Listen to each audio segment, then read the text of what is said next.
especial de octubre. Wow. En este vídeo hoy estaremos contando historias de terror, historias de España embrujada.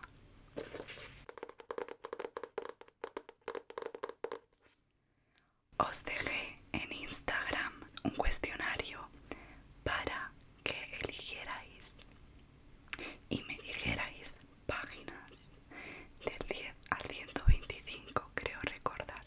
Así que me voy a meter y vamos a ver qué páginas son exactamente las que me dijisteis para buscarlas y poder contar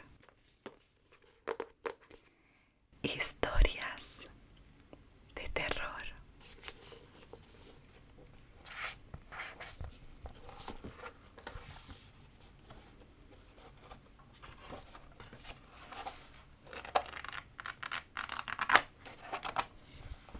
Vamos allá. Voy a empezar por los primeros números que me dijisteis. Vamos a la página 39 del libro. Vale, lo tenemos. Vamos a ver cómo me pongo para poder leerlo. Belchite. Localización: Zaragoza. Año de construcción: desconocido. Actividad: paranormal 1965 hasta el presente. Implicados: curiosos. Nivel de actividad: paranormal, actual, alto. Pueblo viejo de Belchite. Ya no te rondan zagales, ya no se oirán las gotas que cantaban nuestros padres. Este fue el epígrafe que Anatolio Vaquero, uno de los últimos habitantes del pueblo derruido de Belchite, escribió en la puerta de metal de una de las iglesias. Este lugar, que hoy en día se muestra ante nuestros ojos como una sombra del ayer, fue sujeto de uno de los enfrentamientos bélicos más fieros y sangrientos de la historia de España. Se estima que en sus calles perdieron la vida alrededor de 5.000 personas en tan solo 15 días. Todo ese dolor y sufrimiento, según los valientes que durante años se han atrevido a pasearse por sus calles desiertas, dejar una huella imborrable en este lugar. Una huella que hoy en día sigue viva y manifestándose en forma de psicofonías, sombras y presencias fantasmales. Historia: el pueblo de Belchite en Zaragoza fue uno de los más prósperos de comienzos del siglo XX, gracias a su bienestar económico. En el interior de sus muros llegaron a construirse 2 conventos y varias iglesias. Lamentablemente, existe un refrán que refleja perfectamente la realidad de estas tierras. El pasado siempre vuelve. A principios del siglo XIX, antes de ser un lugar próspero, Belchite fue escenario no solo de la guerra de la independencia, sino también de las guerras carlistas.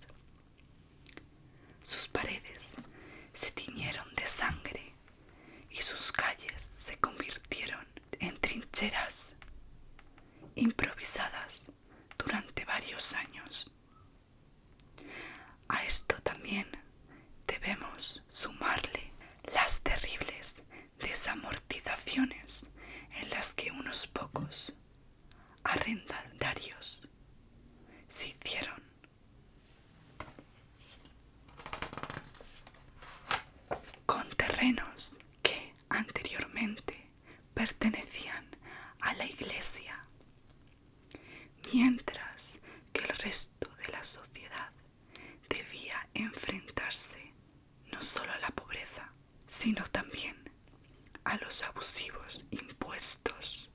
La gente de Belchite vieron en el siglo XX un nuevo comienzo para ellos.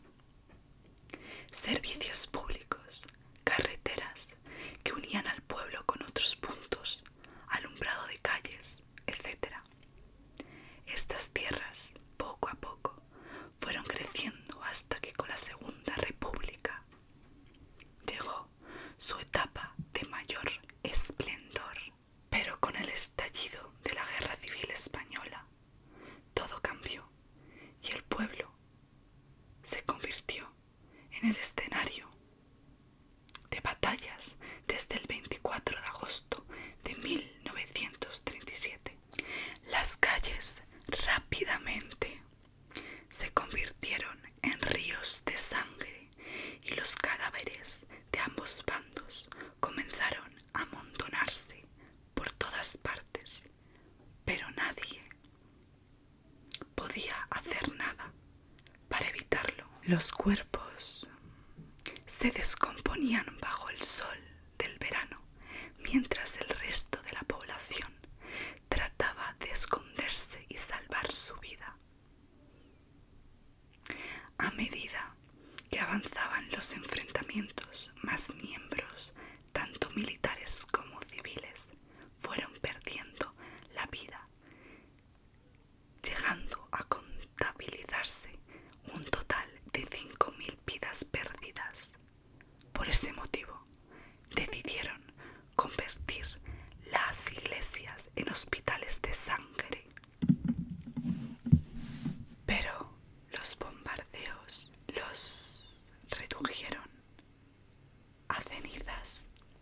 Pero cuando empezó la historia paranormal de este enclave, todo empezó en 1986, cuando Carlos Bondanitz y su programa radiofónico Cuarta Dimensión realizaron unas psicofonías espeluznantes en este lugar. Al parecer, en ellas se podían escuchar los espantosos ecos de la guerra, cañones, disparos, bombas cayendo sin cesar, lamentos y voces que imploraban auxilio. 2 años después de esta revelación, el director Terry Gilliam, ignorando aquella experiencia paranormal, eligió las ruinas del Belchite Viejo para rodar su obra. Las aventuras del barón Munchausen, y durante el rodaje varios miembros del equipo aseguraron haber presenciado hechos inexplicables.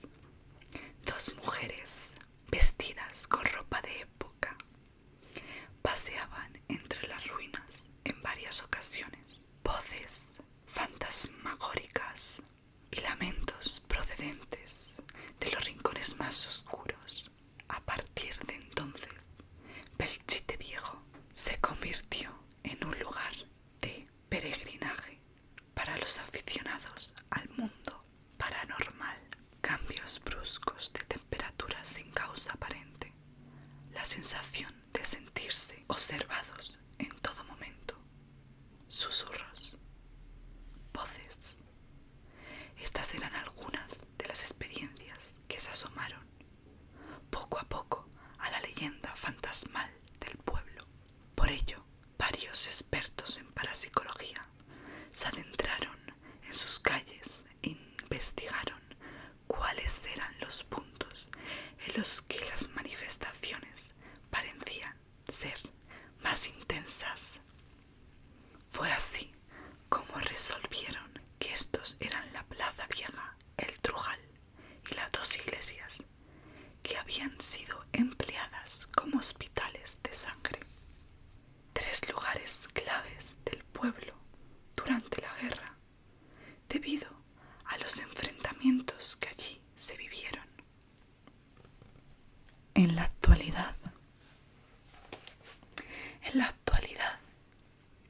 Belchite sigue siendo uno de los lugares con más actividad paranormal de España, los mediums más famosos del país, entre los cuales se encuentra Paloma Navarrete.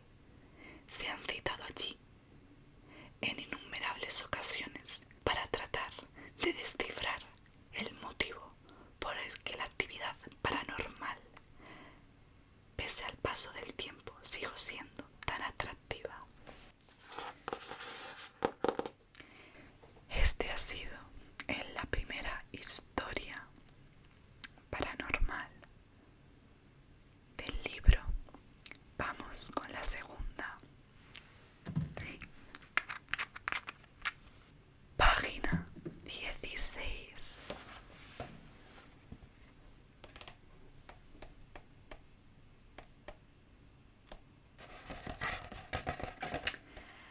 La casa de las 7 chimeneas. La casa de las 7 chimeneas. Localización: Madrid. Fecha de construcción: finales del siglo XVI. Actividad paranormal: 1583 hasta el presente. Implicados: residentes y empleados. Nivel paranormal actual: medio. A finales del siglo XVI se construyó en Madrid un bello palacete, un edificio que a lo largo de los siglos se fue modificando hasta convertirse en lo que es hoy la sede del Ministerio de Cultura de España. Sin embargo, su esencia no desaparece, pues a pesar de que su fachada haya cambiado, en su interior mantiene vivas las pesadillas de antaño. Esta historia ha dado la vuelta al mundo por un motivo realmente perturbador. Y es que los lugareños cuentan que en el edificio residen 3 almas en pena.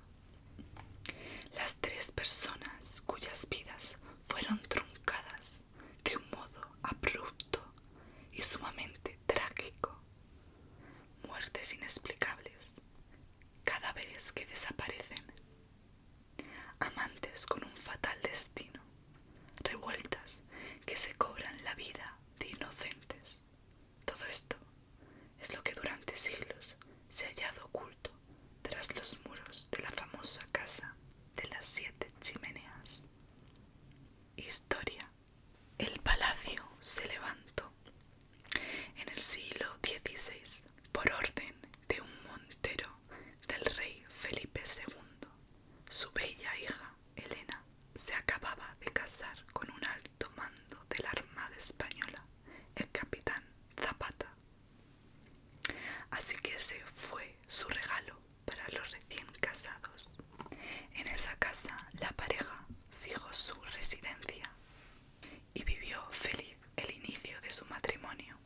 No obstante, a las pocas semanas de establecerse aquí, el capitán, por orden del rey, fue enviado a combatir en la batalla de San Quintín, en la que finalmente murió, lo que sumió a Elena en una profunda depresión. Vistió de luto, ya no salía de su residencia, cortó todas las relaciones con el resto del mundo y se dejó llevar por la tristeza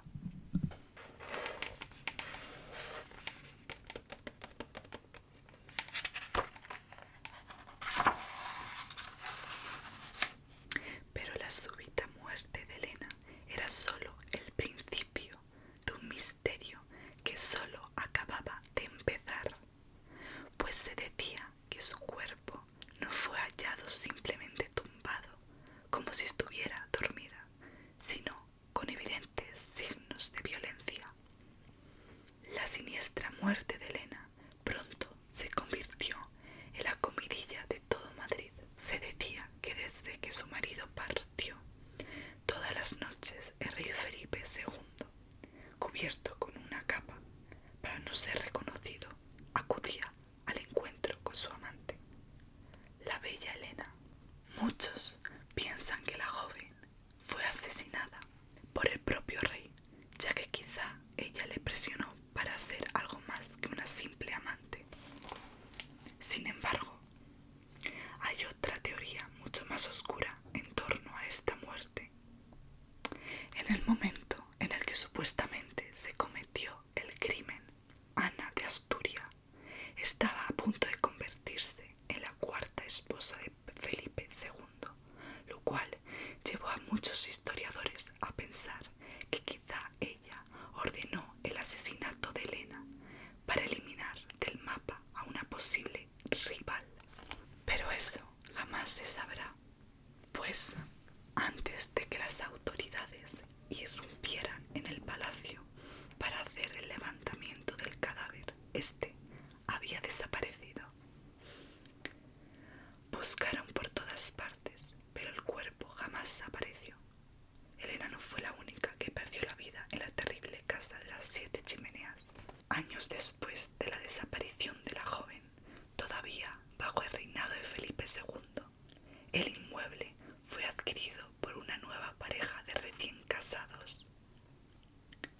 Lamentablemente, este enlace apenas llegó a durar 24 horas, ya que la mujer fue hallada muerta en los sótanos del palacete. La causa: alguien le había clavado un puñal en el corazón. Nadie fue testigo por este asesinato, quizá porque cerca del cuerpo se hallaba la que podía ser la prueba más clara tanto del crimen como de la identidad del asesino: las arras que el mismo rey le había regalado a la joven por su enlace. ¿Había sido esta chica otra amante del rey? ¿Había sido este enlace motivo de venganza por parte de Felipe II, o la esposa de este tenía algo que ver? Fuera cual fuese la verdad de este caso, jamás fue investigado y el alma de esta joven pasó a formar parte de la maldición de la casa de las 7 chimeneas. La leyenda continuaba. Con el transcurrir de las semanas, los vecinos aseguraban ver a altas horas de la noche a todo tipo de entidades vagando por los pasillos e iluminando las ventanas con las antorchas que portaban en sus manos. Pero el ente que con más fuerza se aparecía sería una joven que vestía de blanco. Paseaba por los tejados con una antorcha en la mano, mientras con la otra golpeaba su pecho en señal de dolor. Desde entonces la casa continuó pasando de propietario en propietario. Se convirtió en el hogar de familias nobles, terratenientes y personalidades de todos los tiempos, hasta que uno de ellos, Baltasar Cataneo, decidió reformarla e hizo que 7 chimeneas emergieran de su tejado.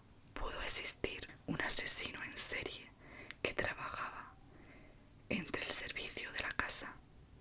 Pudo haber sido uno de los múltiples dueños de esta quien emparedó allí a 2 personas. Nunca se sabrá. En la actualidad, a finales del siglo XIX, la casa fue sometida a reformas para poder convertirse en la sede del Banco de Castilla. Fue entonces cuando, según los rumores, se halló algo impactante entre los viejos muros de los sótanos. Se encontró el cadáver de una mujer junto a una pesada bolsa que contenía monedas de oro pertenecientes a la época del rey Felipe II.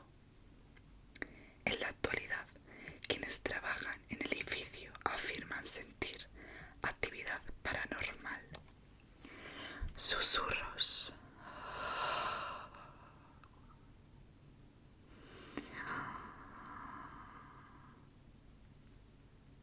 puertas que se abren y se cierran solas, sombras y figuras espectrales que atraviesan paredes. Esta es otra de las historias paranormales. En este descanso